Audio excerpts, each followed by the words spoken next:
companies spend over $20 billion on sales training every year. But if you ask the average rep how they learn to sell, the answer is almost always not training, but rather a great coach. This October, we're going to prove the value of sales coaching once and for all by finding the best sales coaches in the world. Introducing Top Sales Coach 2020, hosted by Ring DNA and the Sales Enablement Podcast with Andy Paul. This is your chance to win the prestige of being named a top sales coach, a $1,000 grand prize, and the opportunity to receive feedback from some of the top sales leaders and coaching experts in the world. Enter the competition in 3 easy steps. Step 1. Choose one of 3 pre-recorded sales calls at topcoach.ringdna.com. Step 2. Record a 1 to 2 minute video coaching the rep from your call of choice. Step 3. Submit your video and wait for the votes to start rolling in. Go to topcoach.ringdna.com and battle for the sales coaching crown. Guided selling from Ring DNA makes your entire sales team more effective by revealing exactly what reps should do and when to do it. Guided selling works by transforming sales data into a curated list of prioritized sales actions. So when reps start their day, they'll never again wonder which prospects and accounts or hot inbound leads to reach out to next. Guided selling even shifts reps' priority in response to real-time buying signals. Finally, even new reps can sell like seasoned ones. Let Ring DNA be your guide to success. Learn more at ringdna.com/guided selling. That's ringdna.com/guided selling.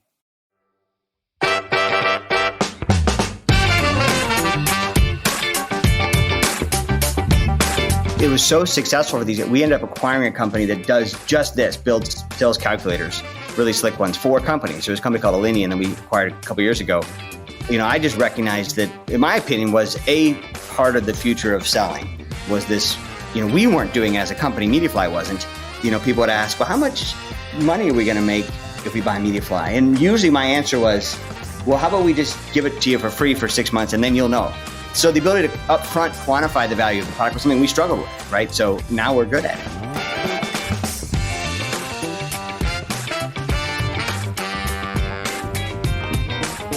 Hi, friends. Welcome to the Sales Enablement Podcast. I'm your host, Andy Paul. Now, that was Carson Conant. He's my guest today. He's the founder and CEO of Mediafly. But before we get to Carson, just want to say a few words about this episode, because with the release of this episode, it marks 5 years since my producer and son, Alec, and I launched this podcast. Now, at its launch, the podcast was called Accelerate with Andy Paul, and we really had no idea what we were doing. But we learned a few things along the way, and here we are 5 years and more than 827 episodes later, going stronger than ever. So I'm so grateful for all of you who have supported this show every step along the way. We're also so grateful for our guests who have given their time to help us make all of us just a little bit smarter every day. Okay, back to business. In this episode, I talk with Carson Conant about a range of topics. And we first start off talking about his family business and his connections to the legendary Earl Nightingale. Now, Earl was the real deal. He was an early pioneer of the personal development movement. And I remember listening to his cassette tapes in my first car while driving between sales calls. And my favorite, actually, was his session called The Boss, Why Your Customer is in Charge. Now, this talk is easily 40 years old at this point. So for everyone who thinks that the balance of power between buyer and seller has shifted just due to the internet, well, keep in mind, the buyer has always been in charge. Carson and I also dive into the current state of sales enablement. We talk about whether we're enabling sellers or just enabling sales processes. And we get into what pieces are missing from the current sales enablement mix, pieces that, if added, would truly enable all sellers to perform at higher levels. So a lot of fascinating insights there. Before we get to Carson, I want to remind you to subscribe to this podcast wherever you listen to it. And if you subscribe, we'd certainly appreciate it if you could give us your feedback about how we're doing in the form of a review. So thank you. All right, let's jump into it. Carson, welcome to the show. Thanks. It's great to be here. A pleasure to have you here. So for people who aren't familiar with Mediafly, heaven forbid, tell us what you do. So we're a sales content management platform. So essentially, we're the place where marketers will upload and manage all of their sales collateral. They'll distribute it to their sales organizations. Then the sales teams will present and share out of Mediafly. And then ultimately, all that stuff gets tracked back and gets back over to the marketers so they can measure the effectiveness of what sales content's working, what sales content's not working. And then they can iterate on that and kind of continue on that loop. So essentially, our job is to help sellers present better through better content and help marketers understand what that content is. Got it. So I want to spend some time first talking about sort of the family business, Nightingale Conant. So maybe for people who aren't familiar, tell them who Earl Nightingale was. Yeah. So Earl Nightingale was my grandfather. He and his partner, Earl Nightingale, were essentially kind of the godfathers of self-improvement, at least in the audio space. So they published authors like Deepak Chopra and Wayne Dyer and Brian Tracy and Tony Robbins, all the names you'd think of when you think of kind of classic sales and kind of self-improvement and professional development. So primarily audio, started back on the record, and then it became cassette tape and then CD and then obviously now digital. And I tell people stories. So my first job in sales, which was ages ago, and I was driving a hand-me-down car from my great aunt. The car was like 15 years old. Didn't have a dime to buy a car with, but I had a cassette player. And on calls, I was listening to Earl Nightingale tapes. Oh yeah, I think it was the Boss. I think was. You know what? The Boss is my favorite message that he has. So he actually, when I worked for Nightingale Conant, I republished a bunch of kind of the best segments from Earl Nightingale. And the Boss was one of my favorites. So when I started Mediafly, that whole concept of your customer will buy everything you ever own, and if you treat them well, they'll pay. They'll do right by you. It's been a core essence of my company. That's so interesting that you know that name as well. Yeah. Well, I mean, again, this in my generation of people that were growing up is Earl, Zig Ziglar, Brian Tracy. I mean, these were the names, self-improvement. If you were sort of into it, those are the people that you were listening to. And we were, as I said, listening to them on calls between, or in our car between calls. So we're out. That was, early education. So, it's funny. I looked at the library online of what Nightingale Conant offers. And to that point, I'm fascinated by the names that are still there. I mean, this classic content, Earl Nightingale himself, Zig Ziglar, Brian Tracy, classic content, enduring content, I guess but I'm sort of curious how sales sort of break down by age group for that type of content. I mean, are the younger generation still inspired by Zig and Earl? So it's interesting. So, they sell most of their product now through Audible, and it continues to just stay at a pretty consistent place. And it's interesting, the classic stuff actually sells the best. So, and they'll kind of repackage different things together in different ways, different topics across different authors, and they'll do kind of these best of things. But I would say it's, at least for what Nightingale publishes, the stuff that's kind of the classic stuff continues to still be some of the best performing. I think it's still the best, right? So it's kind of timeless. Every once in a while you'll get a reference. I remember I listened to a Roger Dawson program once, and he talked about the newfangled answering machine, which kind of shocked you out of, But if a lot of the authors did a really good job in not mentioning things like that date themselves. If you'll notice that, like Earl Nightingale won't mention very often, very rarely will he ever mention how much a salary is, right? So you don't end up dating right. yourself. Whereas if he said he made a fortune, he made $50,000, right? It would ruin the connection. They still do a lot. They've started kind of re-recording some of them, with new talent, or a lot of those folks were men, and so they've been re-recording some of them, and from with women, so that's been helping different languages and things. So, but I still listen to Earl Nightingale. He's my favorite. I still listen to Earl Nightingale, every year. The Strangest Secret, and a couple of others like The Boss, just on a regular basis. Yeah, I brought it up just because there's such a, what do I want to call it? I choose my words carefully here, but I find this notion that there's a modern seller, right? This is a distinction people want to draw. Well, in a modern sales organization, modern sellers, And it's really sort of a euphemism, I think, and used as one, sort of saying like, yeah, technology is handling this, and yeah, we don't need to be quite as human as we need to be before. It's not as much about that connection, and which I think is completely and utterly false and wrong and self-defeating. And gentlemen like Earl Nightingale and Zig Ziglar, it's classic stuff. I mean, what they talk about in terms of developing yourself and developing relationships with your customers is mirrored by what smart people are saying today. And it's timeless. I mean, you talk about, the boss, why your customer's in charge is, I just interviewed an author on my show, Robbie Kellman Baxter, wrote a book, The Forever Transaction. And she's talking about, you want to reach that sort of signal moment where a buyer transitions from being a customer to a member, right? From a mindset perspective. And that's really what Nightingale was talking about. Yeah.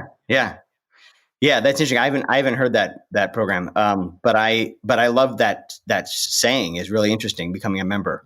And I do think that's the boss, right? I mean, the boss is, yes. if you can treat these people with just such respect and connection, they, and I always loved the saying that most other companies won't, right? So that I think there was a piece of the boss where he says, if you do it this way, you will surpass a lot of your competition because not everybody will, which and that's been part of our tenet since the beginning of Mediafly. And we found it to be true, right? You think it's obvious. You think that everybody's going to treat their best customers, even some of their, not best customers with white gloves. But I for some reason, I see that they don't sometimes, which is fascinating to me. Well, but isn't that sort of true, sort of in two levels? One is when the whole personal development business, right? When you think about it, is and this is a question that gets raised all the time, is are sellers today more invested or less invested in their own development than in the past? And again, you get a spectrum of answers. But in general, I think people sort of come down on the side of, well, they're sort of less invested, even though we have got millions of podcasts and blogs and da. So again, I'm not really sure, what the real answer is. Sort of hard to tell, but it's just. Oh, go ahead. I'm sorry. No, it's a good question. I haven't really thought of it before. I definitely would say, if you think about, a couple of generations ago, or a couple of decades ago, it seems like the star salespeople did a lot of their own self-improvement, and you wonder if I don't know how much of that's being done today, or is it just that it's being done in really small bite-sized pieces, through blogs and podcasts and that kind of stuff. And it's not, it's not as much of like, I'm going to immerse myself for the next 8 hours of a program, right? Is it just more bite-sized? I don't know. Well, and I think that's an interesting question, though. Is part of the question, I guess, is I think the information consumed in bite-sized pieces more often, but can you really benefit as much unless you immerse yourself in it? And so whether it's a program or in my case, I use the example times of reading a book. I don't think there's anything that beats, and actually there's been research on this, is that reading books makes a difference, right? It's different than reading a blog. You have this experience, I guess, this extended experience and connection with this content, like you would with an audio program or an online training program that is not going to be replaced by just listening to this podcast, which of course everybody should, but or reading a blog article. Right. You also think about just the amount of windshield time that salespeople had before, because they didn't have Zoom, they didn't have all these other technology, they didn't have cell phones. So you had a lot of windshield time, and you didn't have a lot of things you could do, right? You could listen to the radio, you listen to a couple cassettes. That was, that's kind of all you had. I feel like when the cell phone happened, I mean, being in that business, I was there for about almost 10 years. When the cell phone happened, all of a sudden it gave people that are on the road a whole other thing they could be doing, right? So that was a big shift. And then when digital happened, it was like you had an infinite amount of things you could be doing. Mm-hmm. So now all of a sudden, the amount of, I feel like that windshield time for a professional salesperson was a good amount of time for learning to kind of improve themselves. And it was also it felt to me like it was much more of a battle back then. You know, I mean, it was a hand-to-hand combat in every, I felt like it's no person against salesperson, right? Well, I wrote about that just last week, actually, in a post. Is like, I knew my competitors' names. I recognized them by sight. If we crossed each other in the lobby, it's like I knew who they were, and I talk about, I took great sense of satisfaction knowing that I was the last appointment of the day. Because if I was the last appointment of the day, I had the inside track. Yeah. That's funny. And it was personal, right? As my boss says, in the context of the story, my boss talking about, if you lose a deal, it's basically the competitor reaching into your pocket and pulling money out of it. Right. That's how we felt about it. Yeah. I still feel like that when I lose a deal every once in a while. But but it gets back to the point you're talking before is what are you prepared to do, right? To get better, because it's you were talking about more a competitive product basis, but it's in a company basis, but it's really true as an individual I look at the difference between winning and losing in sales as being a matter, I call it the 1% difference. You have to be 1% better in some dimension to win. Yep. And if you ask a seller a question, how much did you win that last deal by? Well, they say, well, we're cheaper. No. Just percentage wise. Mm-hmm. You were 100%. You won. How much did you win by? Yeah. No idea, right? How can you can't quantify it. Right. That's a good point. Yeah. You went home with the gold medal, but you don't know how far ahead you were. Yeah. So you just assume you have to be 1% better. So what's that?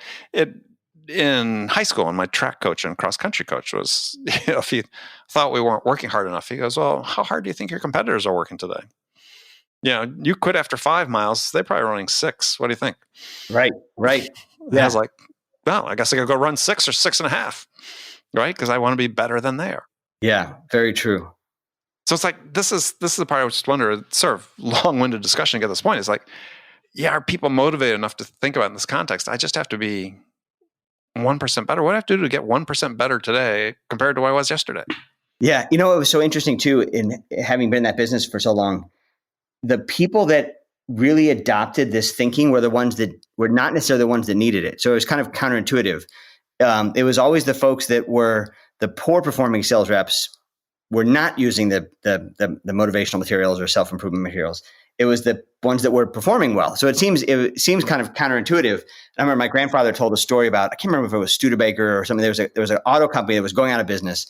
So they packed all the executives of Nightingale Conant and they drove, around that. They were in Chicago. So they drove over to Michigan. And they said, we'll give you free products. We'll do all these different things. And the company said, we don't need all your crap. So they were all dejected, got back in the car and drove over to, Chrysler or Chevy, one of the other brands that was doing great. And they bought about $1 million worth of product. Unbelievable amount of product. They were already the ones winning, right? So the company that was struggling with sales had said, were the ones that said, I don't need it. And then here you have this company that, their competitor that was already winning bought $1 million worth. So I always love that story. And I find myself now selling to sales organizations and I see the same thing. I see, I'll go talk to multiple companies in the same industry, and the one that is their stock is declining and the company's struggling are the ones that don't buy. And then you'll find a company that's in full transformation and rock and roll, and those ones will buy. And it's I find myself in that same position my grandfather was in, which is it's really hard to convince the ones that don't get it to get it. Well, I wonder, so it sort of brings us back a little bit to the topic of the day. We're going to talk about some sales enablement topics. Is I was reading an ebook from another sales enablement vendor recently, and sort of paraphrasing, they had this line in there to just stop me, is that saying sort of the purpose of their tool was to be able to reduce the reliance on the judgment of the seller. And I thought, yeah, isn't that interesting? Because to your point about, hey, if we can't get our bottom people to get better, we're just going to work around them. And I thought, wow, coming from a sales enablement vendor, I thought, really, shouldn't the goal of enablement be just the opposite, to enable sellers to better exercise their judgment? You know, about the questions to ask and the tactics and strategies and understanding the real true needs of the buyer and so on. I mean, it's funny. It's like we've come 180 degrees. Yeah. Yeah. It's interesting because I am not a natural salesperson. So I think I'm a product person. I'm a relationship person, but I'm not a great salesperson. And what in your mind is a great salesperson though? That's a good point. So I think I define a great salesperson as somebody who delivers the sale when they say they're going to, and and within the time frame that they're obligated to deliver it, right? So a great salesperson has a quota and they figure out how to get the deal across the line, collaborating with their customer within that time frame, right? Okay. I find a lot of people who are great at relationships, and the deal will come in, but it might come in a year late or 3 quarters late, and in some cases, I think the natural tendency is that you don't want to push on the customer, or in my case, I do way too much show up and throw up. I love demoing the product. I love giving it away. I always struggle to charge for things just because I love the product so much. I'm like, just start using it for free. I'll figure out how to charge you later. So, but I think, it all comes down to, in some degrees, it's been, lack of confidence and ability to quantify the value and then convey the value. And what I think is neat is when an enablement solution can help a rep like me sell better. Because it's, because I have a lot of the other capabilities, but if you can help, if you can help guide a conversation to be more succinct, you can help it keep it a little bit more about the customer and less about the product. And I think content can do that. So we kind of come from a content background, and our role in enablement. So I'm kind of a recovering show up and throw up salesperson that I love using a solution when it can help me sell well. I think, so I don't have to be, like you're saying, sold around like that, like the example you gave there, right? I can be up leveled to sell well, with the right tools. Yeah. Well, so speaking of the tools then is, and this is sort of a bigger topic, but one that a lot of people are talking about is how do we enable sellers to perform up their potential? And it's interesting, the whole sales enablement space sort of started on this idea of content management, but it's expanding quite a bit beyond that. But in general, I just wonder, what are we missing in terms of enablement? And this is across, we talking a little more globally. What are we missing?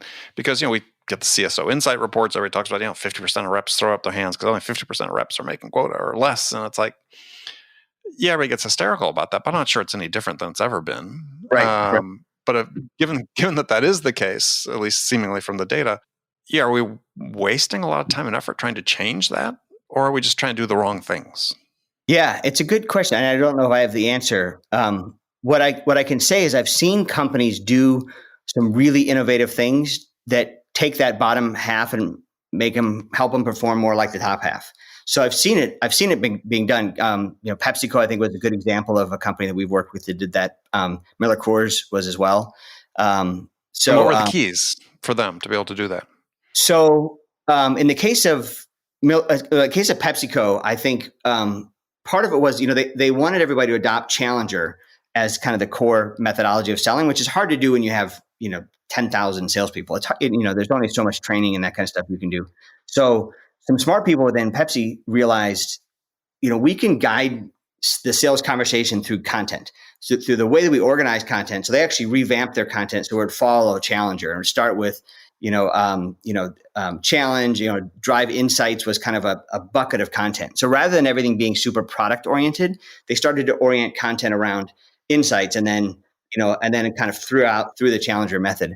So that was one thing, how they surface content. The other thing was just the ability to get access to high quality sales content in the moment versus having to have prepared ahead of time to get access to things was a big one. So all of a sudden you found people that were more confident to talk about things that were outside of kind of the sphere that they were really knowledgeable about.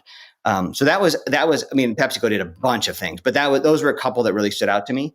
The thing that Miller Coors did, which I thought was really neat, was they figured out that some of their top sellers were using a very quantitative way of selling. So rather than saying, hey, bar, restaurant, you should swap out this tap handle which I know is a craft beer, and that's really cool for my beer, for a Miller Coors beer. That's a hard putt when the craft beer is really cool. But what some really smart people started doing is quantifying the profit you would make if you were to swap that out. So yes, maybe it's not as cool to go from X to Blue Moon, but look at how much more profit you make over the course of a year because you make more money per pull because it costs less and you're going to sell more of it, right? And so all of a sudden they took tens of thousands of people and all their distributors and turned them into value-based sellers, right? Or quantitative-based sellers, which would have been really hard, I think, if you had to train everybody and do all these different things. So they used content in a tool in concert with a objective, a transformation objective. And we see a lot of companies that do that. They really want to take people from being kind of transactional and make them more consultative and more quantitative. And so that to me is a good example of how you can take somebody who's just not confident talking that way. They either are not capable of it because they don't understand the quantitative or maybe they just don't have the confidence in it. But so now if you give them a tool where they can ask a couple of questions and based on that, they can get some positive feedback from the customer and kind of go in a little deeper, it becomes a little bit more fluid. So anyway, so that, that variations of that are my favorite thing in the world when we see a company that wants to do that kind of stuff. And I've seen it work. Well, and the thing that's interesting about those examples, both of them are, we're talking about something that's not a complex sale. This is not selling a complex technology system or a piece of SaaS software. It's a business to business a little more transactional, but it's personal. It can be reduced to quantification, which is really I would use a better word. It required, even though they shared these insights with sellers, it required them to attain a certain level of business acumen. Right. When you're talking about the profitability of the customers and so on, which I think I think they're fascinating examples. Yeah. One of the things that is complained about oftentimes and with B2B sellers, complained about by the buyers is, look, I'm talking to these sellers. They just don't know enough about business to be able to help me. Right. I'm a CEO. I'm talking to this, 24-year-old punk, and I was in that position. I understand because I was 24 and I looked 16, and trying to sell a $500,000 piece of equipment system to run their business, accounting system to run their business on, and it's like, we got a little bit of a problem here because what do I know about business to help them? So having that tool, as you talked about, it's not just they're reading a script. It's they themselves are learning the reps about it. And you go do that 10 times, you're going to begin to understand and put it into context, and you develop some business acumen that's relevant to what you're doing. Yeah. And we actually ended up, it was so successful for these, we ended up acquiring a company that does just this, builds sales calculators, really slick ones for companies. There was a company called Alinea, and then we acquired a couple of years ago. Right. Because, I just recognized that this, in my opinion, was a part of the future of selling. Was this, we weren't doing as a company, Mediafly wasn't. People would ask, well, how much money are we going to make if we buy Mediafly? And usually my answer was, well, how about we just give it to you for free for 6 months and then you'll know. Which, back to your earlier comment, your sales reps don't want to bring you on sales calls because you're getting rid of 6 months of their commission. Exactly. I hate when I do that. So the ability to upfront quantify the value of the product was something we struggled with, right? So now we're good at it. So it can be something that a company can learn. The other thing I think, with all this sales enablement, you mentioned that sales enablement started with content, which I think is true. And if you look at all the major players, we started in content, and then we all spread out into other things. And I feel like almost to a disservice of content for most of the companies. Content has not gotten any better. It's still linear, boring, still very flat. There's been a couple of us like Mediafly and a couple others that are invested in content, but a lot of them invested in, how do I create like wizards in order to spit out a little bit more of a personalized, boring, flat piece of presentation, right? So at least it'd be personalized. And then you start to see sales enablement broadened into a lot more of like next best action around the seller and that kind of stuff, which then collides with companies like Clary and Outreach. So I think that the lines have been blurred there, and actually Forrester, is breaking up the space in what used to be just broadly sales enablement is now sales engagement, sales content solutions, and sales readiness.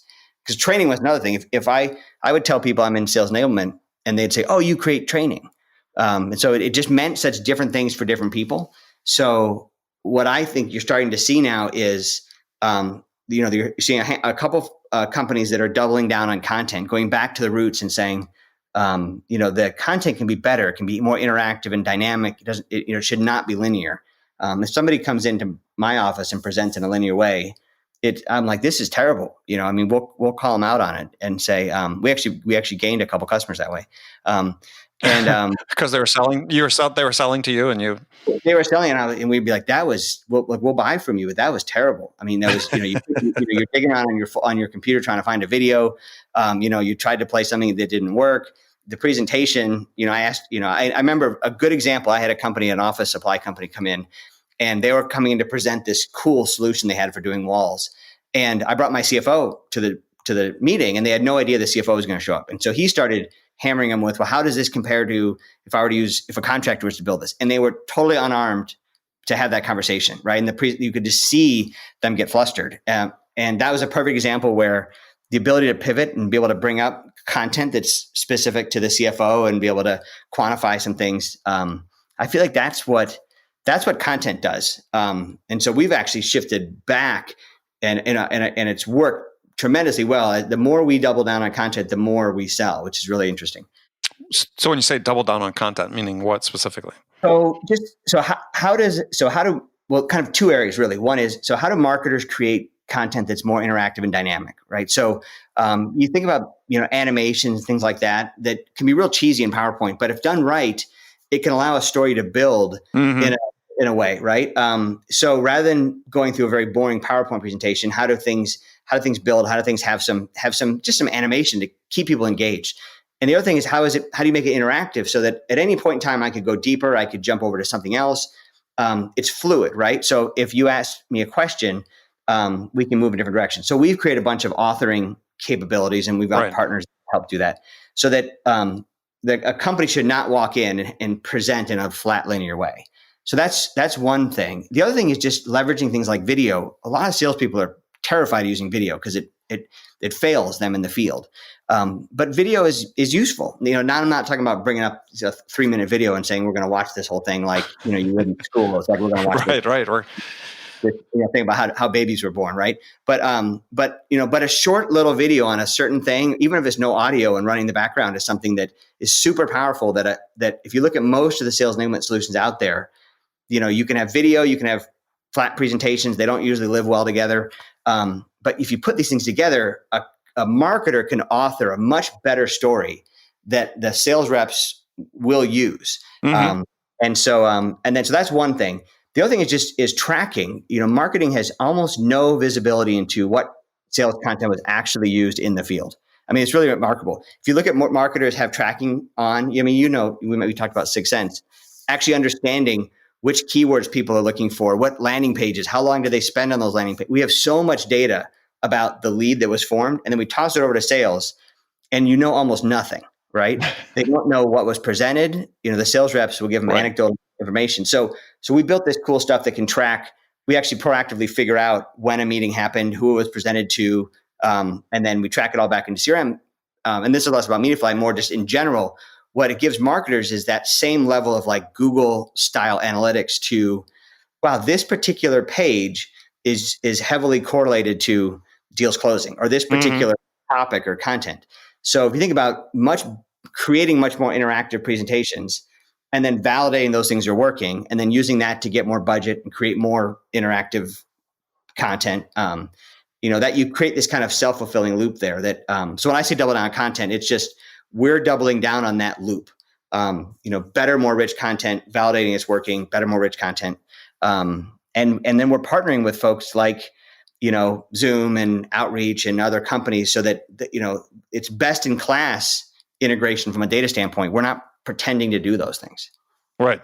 Yeah. Well, so last question for you. And so I'm a big believer that individual sellers basically can only improve at sort of the rate at which their direct manager improves. And so we talk about sales enablement, but I really never hear people talk about sales management enablement. Management improvement. Yeah, right. Yeah. And so just wondering if you deal with that at all. You've heard anybody talk about that at all? It's not, but I just took a note. That's definitely an interesting topic. I would say we do deal with it to some degree. I would actually say in some cases it's probably marketing trying to bypass that limitation by marketers. To your point, which is, there is a chance. I guess I think the good and bad is if you get a great manager, maybe you've got better sellers, but then if a bad manager can create bad sellers, then you've kind of created a bottleneck there, right? So either you have to deploy tools to make sure your managers are doing really well, or what I've seen a corollary to this would be distributors. So when I think of companies like Miller Coors and a bunch of others that with, you've got distributors that sell your products. You have a lot less influence on. You can't force them to do as much as you can if they're your own salespeople. So it creates a really interesting need for an enablement solution. And if you can get it to work in a distributor organization, it means you've really got something, right? Because they have to want to use it, has to add enough value so they kind of pull on it. In a lot of cases, the distributors have to pay for some of this stuff, right? And so it's not like other sales enablement solution where it's like, we're taking your portal away. You have to use this thing. So it's all stick, no carrot. So I think the same sort of thing is in play when you look at your own field people, which is that regardless of the manager, and the manager does, I think you're right. I think there actually is a whole enablement layer that should be done for managers, but the end salespeople should be able to sell more confidently and better, assisted with great content, interactive and quantitative, right? Yeah. And then the manager can either get in the way of that or can help accelerate it. Well, but to a point I think you were alluding to earlier, though, is that, if you have, let's say, your average sales manager has 7 direct reports, and you have a distribution of good to, across the range of perhaps capabilities in that 7 people, is if it's a bad manager, they're all going to be less than they could than if it was a good manager. Right.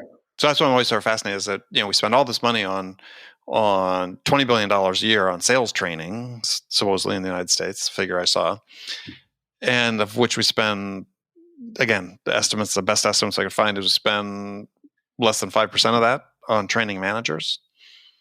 And I'm like, well, if the managers are really the key to enabling the success of the individual through coaching and so on and so forth, shouldn't we flip that ratio and spend $19 billion a year training sales managers and $1 billion on salespeople?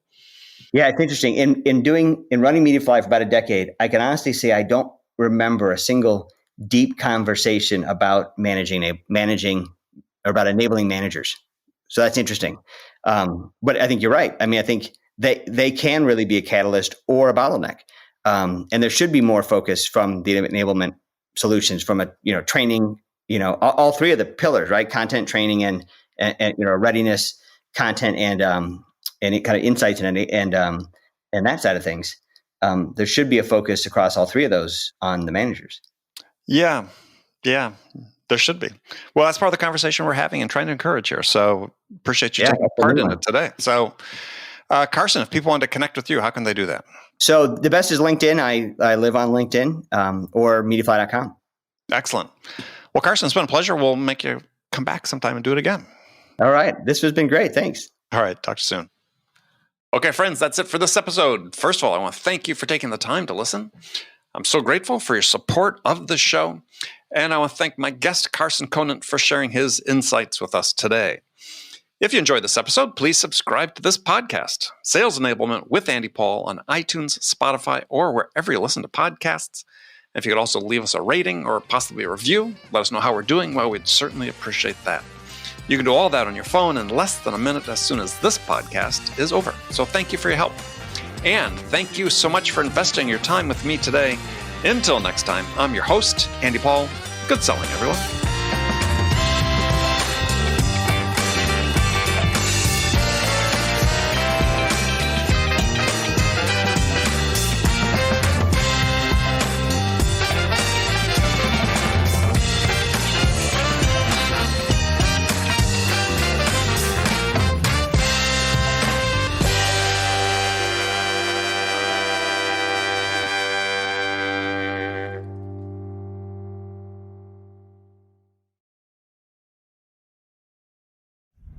companies spend over $20 billion on sales training every year.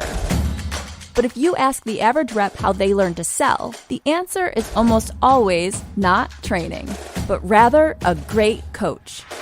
This October, we're going to prove the value of sales coaching once and for all by finding the best sales coaches in the world.